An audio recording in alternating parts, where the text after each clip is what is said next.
Haris Kairene Agapetoia Delfoy. Nós hoje vamos para mais uma aula de exegese no Novo Testamento, a aula nós que estamos trabalhando na área da especialização, trabalhando e tratando assuntos que estão relacionados ao cânon do Novo Testamento, abordando textos específicos e textos também que elucidam lições de várias alternâncias para nós, de várias concepções, a fim de que possamos ter uma percepção ainda mais ampliada, ainda mais profunda do contexto neotestamentário.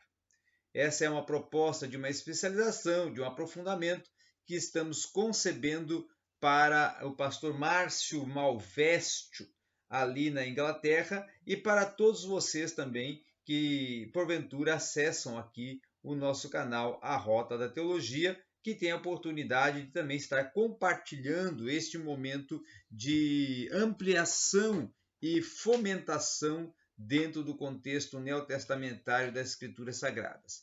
Hoje eu vou alterar um pouco o nosso conteúdo programático e a nossa proposta de disciplina, né, de desenvolvimento de disciplina, e vou sair um pouco do nosso manual de exegese que estamos trabalhando e vou entrar em um outro material para nós fazermos uma exegese mais prática do texto e trabalharmos num aspecto de uma proposta, de uma dimensão psicossocial da ação.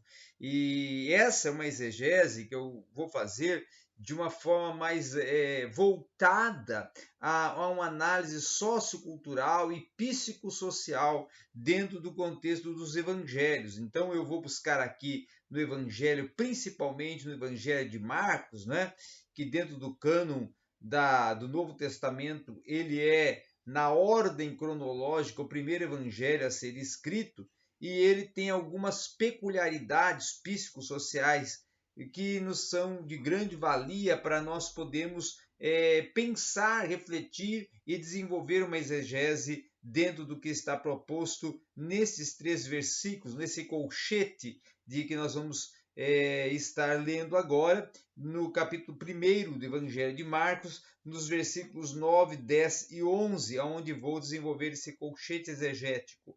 Faz assim o texto: E aconteceu naqueles dias que veio Jesus de Nazaré da Galileia e foi batizado no Jordão por João Batista.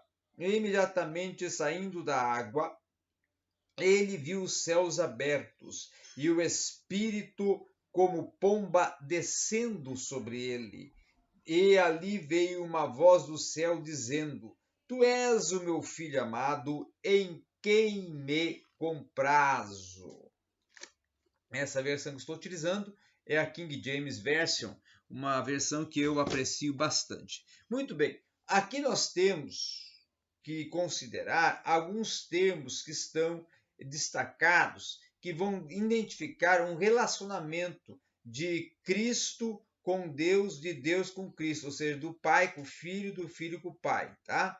Então nós vemos aí aquele em quem me comprazo, ou quem tenho prazer, ou que me deleito. Isso tem um sentido aplicativo de estado de alma, estado de sentimento, estado de sentimento no aspecto íntimo de amor filéu, amor filho, amor ou amor filéu, que tem uma identificação relacionada à família, relacionada a pai-filho, relacionada a algo muito mais, vamos assim, voltado à questão não só sanguínea, porque nesse caso não é sanguíneo, mas na questão filial, na questão de gene, na questão de essência. Tá? Então, são termos que dão significados extensos, principalmente referenciando ao estado em que a alma, em que o sentimento, em que o interior, não é, está exaurindo e posicionando esse seu sentimento, tá? Então vai expressar esse modo que o sujeito está se relacionando com outros sujeitos e dando uma conexão objetiva ainda muito mais ampla. Então toda essa ação humana, todo esse contexto de relacionamento humano é um componente passional dentro desse contexto, desse texto, que entre a semiótica, né? Ou seja, que prefere esse termo paixão, esse termo sentimento, amor, como algo ainda mais relacionado ao cognitivo, ao ativo, né? Ao passional, mas dentro do contexto nosso de identificação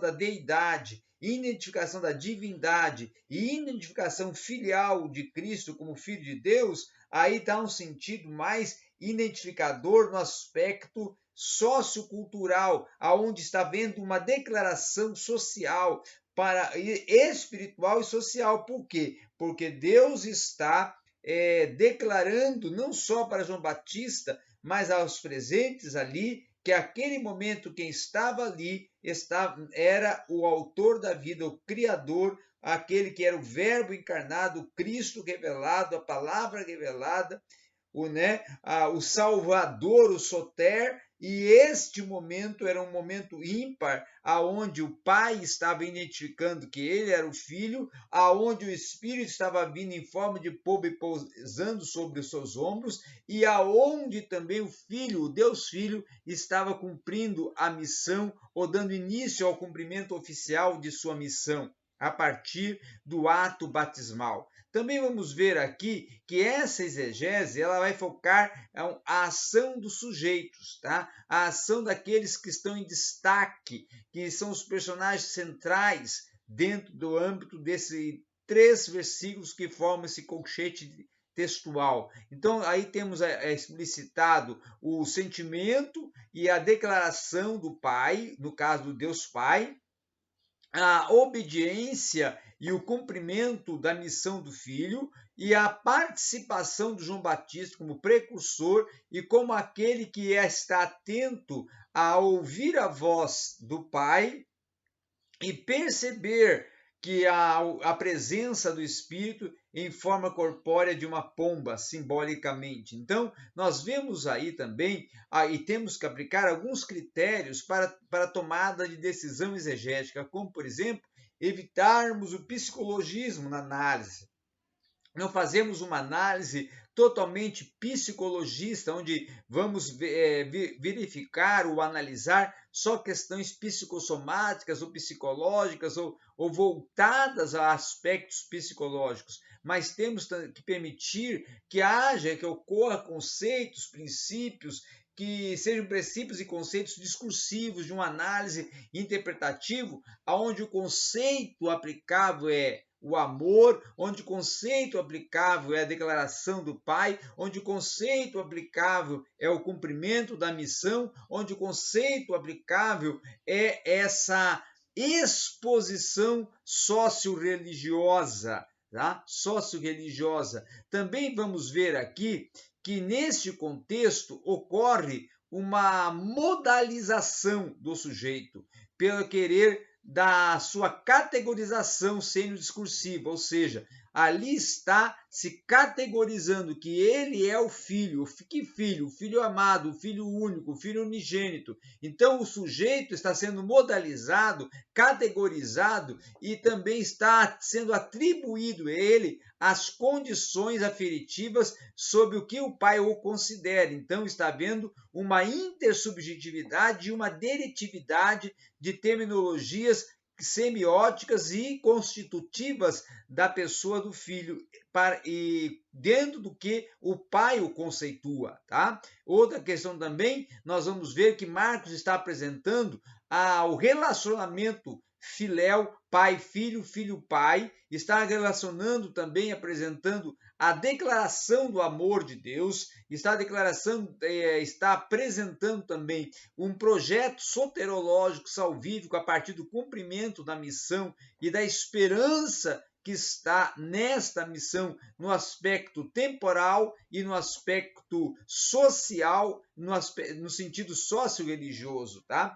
Então, o objeto central é salvífico, o objeto central no sentido é amor, e o objeto central no sentido é relacionamento filho, e tem uma dimensão psicossocial que nós podemos colocar aqui no sentido de uma forma descritiva, aonde é o percurso passional do pai, com a questão emoção, com a questão moralização, com a declaração e com a aferição de quem é o filho e a qual missão veio cumprir. Há um percurso passional do filho com o quê? Com o batismo, no sentido de cumprimento da missão messiânica, com o batismo semantizado no aspecto de cumprimento de uma ordenança e de um sacramento, né? À luz da filialidade divina de Jesus, nós podemos então deduzir o quê? Que há uma relação com a missão messiânica, um desprendimento das questões filiais para cumprir a missão, né? Tanto que ele fala, olha, estou vindo a ti, João, para que se cumpra as escrituras, ou seja, eu, independente do que esteja acontecendo, e independente de ser quem sou, estou me submetendo e vou me submeter a ser batizado, por quê? Porque sou o Cristo, o homem, e no aspecto humano estou cumprindo a missão dentro da íntegra que está proposta. Então, há uma construção passional da identidade do pai e do filho no aspecto não só da sua deidade e divindade, mas também no aspecto categorizado a missão. Então, o texto de Marcos nos apresenta Deus Pai como seguro, confiante em relação ao seu filho, que mantém o quê? Uma relação de compromisso com o ministério que o pai lhe confiou. Então, uma relação de fidelidade é uma relação de tarefa cumprida, e a perícope central, ela enuncia o evangelho com clareza da identificação de deidade, de divindade, de compromisso com a missão, de despreendimento do filho, né?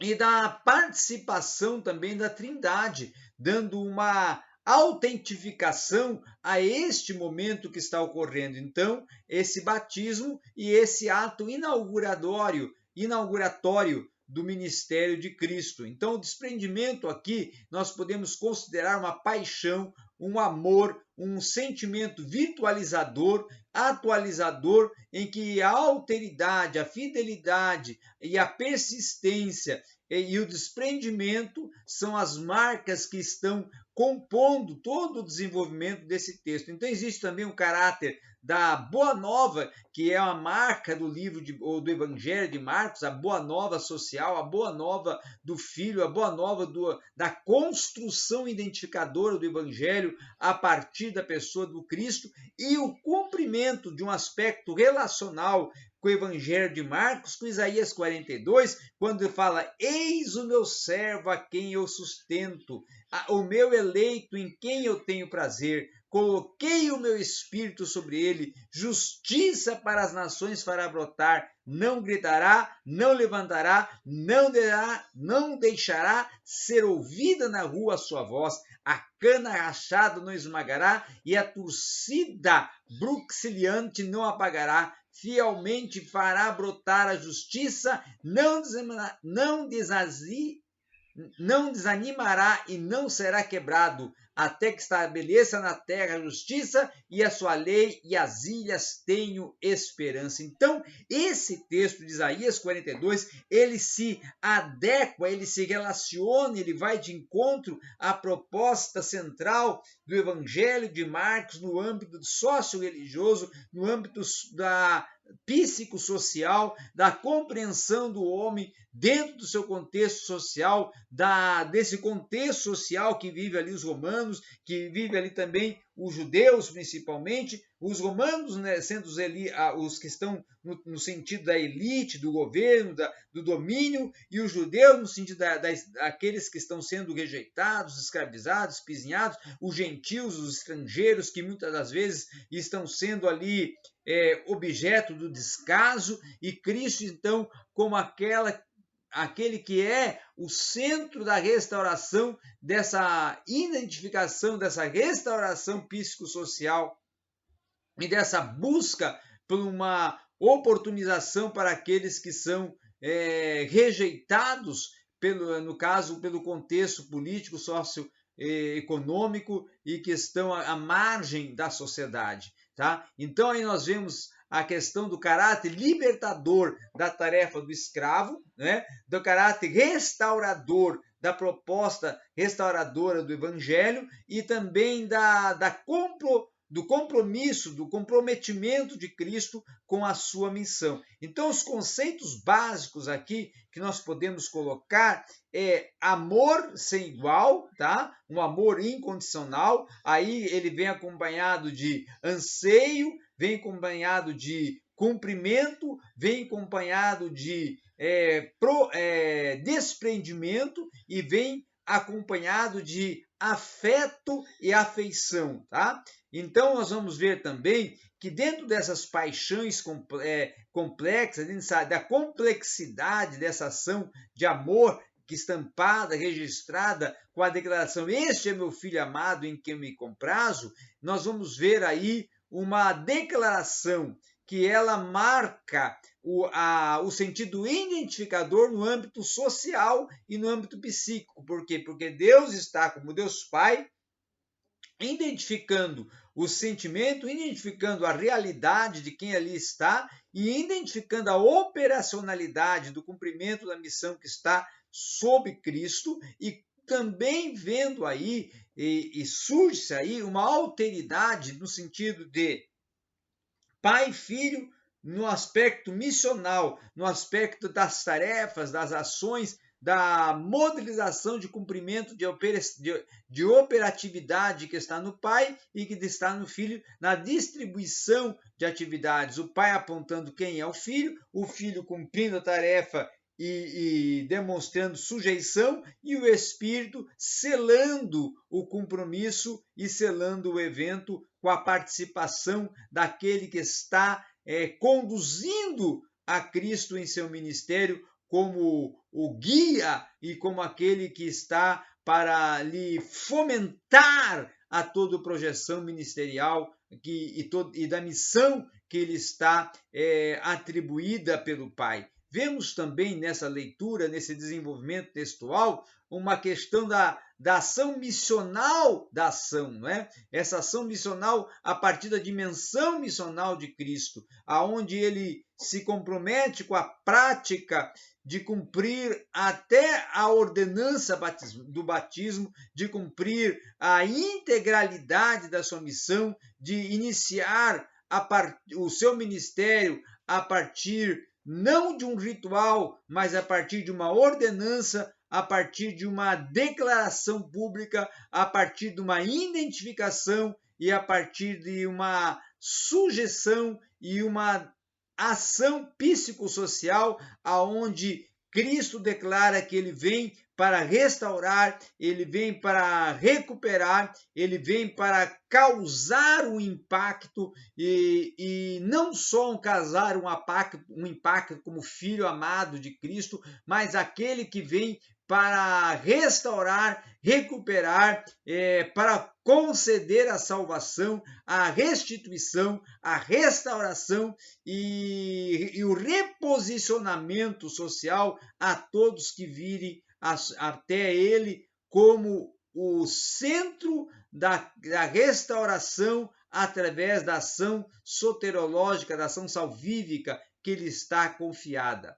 Então, esse é um sentido existencial, esse é um sentido teológico empreendido nesse texto, e esse é o sentido também missional percebido nesse texto. Agora nós saindo aqui desse texto de Marcos, desse olhar que demos em Marcos, dessa busca que demos em Marcos e ainda indo para a exploração textuais dentro de uma exegese muito mais aprofundada, eu quero ainda nessa tarde buscar um outro sentido aplicativo para nós podermos ampliar o contexto lexical e vamos buscar aqui agora, tá?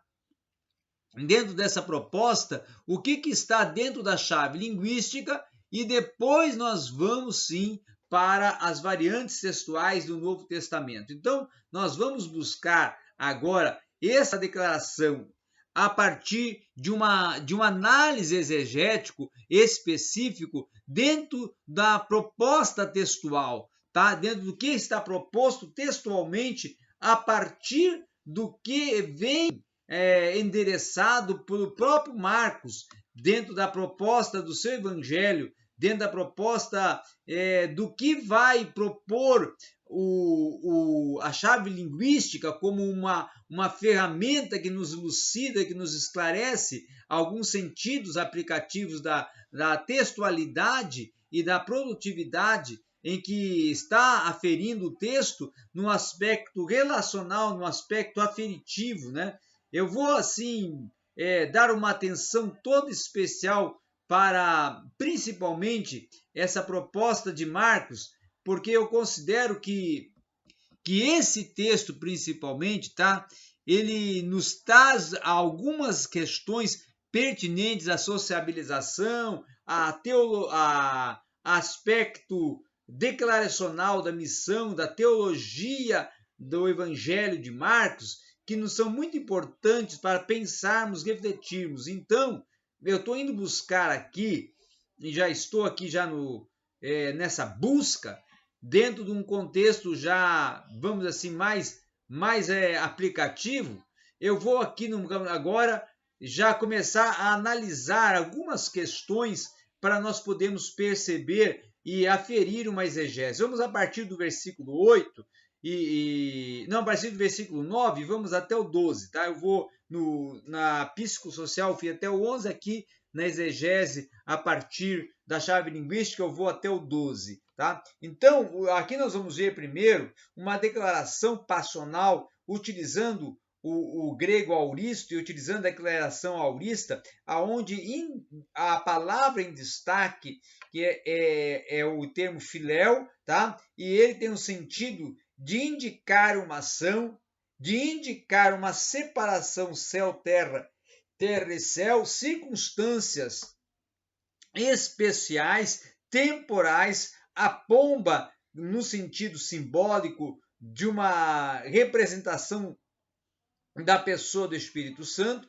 Vemos também aqui a expressividade da prática, do testar, do apresentar, do movimentar, do expor o que está proposto por uma solicitação real para a prática e para o propósito de servir, ministrar e conferir a ação missional a partir de uma declaração proposta por Deus em apresentação e identificação com aquele que é do céu e agora está na terra, o Filho amado em quem me compraz, ou seja, em quem eu tenho uma identificação, em quem eu tenho um elo de identificação, de unidade, de proximidade infinita, tá? No sentido de infinitude. Agora ainda vou ampliar mais esse texto e eu estou aqui buscando muitas formas de nós trabalharmos para uma aferição ainda maior do texto, buscando alguns caminhos de materiais como o léxico analítico, tá? E aí o léxico analítico do William Mose, e depois eu vou também ainda buscar o léxico do Tengen, tá? E vou buscar também, além dessas duas ferramentas de léxico que eu estou aqui apresentando, eu também vou buscar a variante textual como uma ferramenta que eu vou deixar por último para ampliar algumas questões. Aí, então, aqui no léxico, eu quero mostrar para vocês a questão da posição desse amor no aspecto filial, tá? Identidade, primeiro, vamos pegar aqui identidade, o sentido identificador que está dando aqui, no sentido de aqui ser uma, relativo ao espírito espiritual, tem o sentido de identificação, declarando a deidade e divindade, tá? Então, ele está indo de encontro a uma proposta também joanina, Marcos aqui no seu evangelho. Agora eu vou para o léxico analítico e aí eu coloco aqui identidade e depois vou colocar amor filho, né? O amor filéu, tá? E aí eu vou ver algumas questões que me são de grande valia para nós percebermos a intensidade da proposta joanina, tá? E da proposta marquina, no sentido de identidade. Se João identifica ele como Deus e como filho, Marcos está apresentando ele como aquele enviado pelo Pai para cumprimento de uma missão social e de uma missão soterológica, também salvífica. Então, identidade.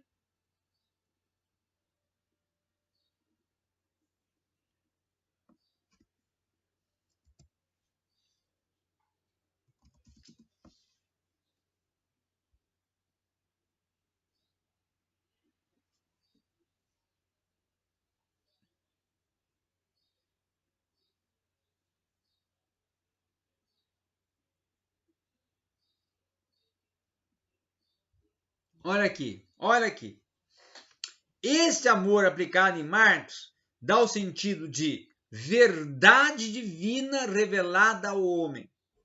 Verdade divina revelada ao homem. Então, esse amor é uma verdade, é um sentimento, é uma declaração de uma verdade, de uma identificação da intensidade deste amor como a prática da verdade do evangelho pautado em um amor que não só é revelado aos homens a partir da pessoa e da cumprimento da missão de Cristo, mas o Pai declarando esse amor pelo Filho como uma identificação da essência da verdade do Evangelho, que o resultado é o amor, que o resultado é a pacificação, que o resultado é a unidade e que o resultado é a ação de abençoar, de restaurar e de salvar, tá? Vamos também agora sair aqui do William Mose e vou para a variante textual do Novo Testamento. Hoje eu quero fazer uma exegese, estou fazendo uma exegese com alguns diversos recursos para ampliarmos bem as perspectivas que estão sendo aferidas a esse texto, para nós vermos a intencionalidade que está por trás do contexto, tá? Então, eu estou indo agora para as variantes textuais do Novo Testamento, para vermos aqui as possibilidades exegéticas que estão dentro desse colchete de um sentido teológico, né? De um sentido teológico. Vamos aqui primeiro buscar aqui dentro do contexto, aqui, ó. Já estou com ele aberto, vou buscar agora o que está propondo a partir do versículo 8. Ele vai partir a partir do versículo 8 e o 11. Ó. No texto original, não se consta a preposição en ou com. A tendência de alguns copistas deve ter sido inserir a preposição diante da palavra baptizo, ser uma simples questão de estilo do grego. A preposição em pode indicar um local, pode indicar um instrumento, pode indicar a participação e pode indicar a intenção. Tá? Já a linguagem lá no versículo 11, tá? Que vem já a declaração da expressão veio dos céus, tá? Alguns poucos testemunhos omitem o verbo egeneto. Isto pode ter ocorrido de forma acidental, mas pode também ser uma alteração intencional para a harmonização do texto, com o paralelo que se encontra em Mateus 3,17. Então, nós vemos aqui que em algumas línguas soa estranho dizer que veio uma voz, ou veio uma voz do céu, ou foi ouvida uma voz do céu, ou uma voz do céu disse. Também pode ser necessário usar um verbo na tradução que aceite uma posição em que a declaração fique mais objetiva e coloquial. Mas o que nós podemos perceber que o grande sentido da declaração veio uma voz do céu é justamente aferir que o céu, a partir da presença da voz identificadora do Deus, que é Deus Espírito, está ali dando a declaração a partir do céu daquele que está sendo batizado, que agora, numa declaração religiosa, na presença de João Batista e dos presentes, está sendo apresentado como filho unigênito, filho amado do Pai. Mas eu ainda não quero parar por aqui e ainda vou buscar, tá? Outra ferramenta para nós abrilhantarmos a nossa proposta. Então, continuando aqui essa proposta da nossa aula de exegese, que a nossa gravação cortou, e agora nós estamos dando a continuidade do assunto que nós estávamos tratando, é uma análise mais aprofundada do termo báptizo e das aplicabilidades do termo báptizo dentro do Novo Testamento, tá? Para nos tirar algumas dúvidas que surgem muitas das vezes referente ao batismo no contexto do cânon sagrado do Novo Testamento. Então, nós temos diferentes tipos de batismo que é apresentado no contexto escriturístico do Novo Testamento. Primeiro, nós temos o batismo judaico, que inclusive Marcos 7,3 fala, tá? E Hebreus 9,10 também fala, que é justamente o batismo que tem a proposta de uma cerimônia de purificação que é estabelecida para as pessoas quanto de objetos ou quanto de práticas que referente à purificação de objetos, purificação da vida, purificação de até vestes, para ter uma exposição de exteriorização de santidade, uma santidade exterioripada, de um estereótipo de uma santidade exterior, não uma santidade interior, tá? O batismo de João, então, o batismo de João Batista, então já tinha o sentido de um ato preparatório no qual os judeus expressavam a sua fé, era uma declaração de fé que os judeus faziam e todos que vinham até o Jordão para ser batizado por João. E na vinda do Messias, ele vai ter um outro sentido. O desejo já e a proposta, dentro do contexto do batismo de Jesus, foi um ato cerimonial, tá? De justiça, em que o Cristo a ser batizado não estava ali declarando que tinha pecado, mas estava ali declarando, sim, o princípio, o início do seu ministério, da sua missão na terra e o cumprimento dessa missão a partir de todo o desenvolvimento do projeto e do plano salvífico, tá?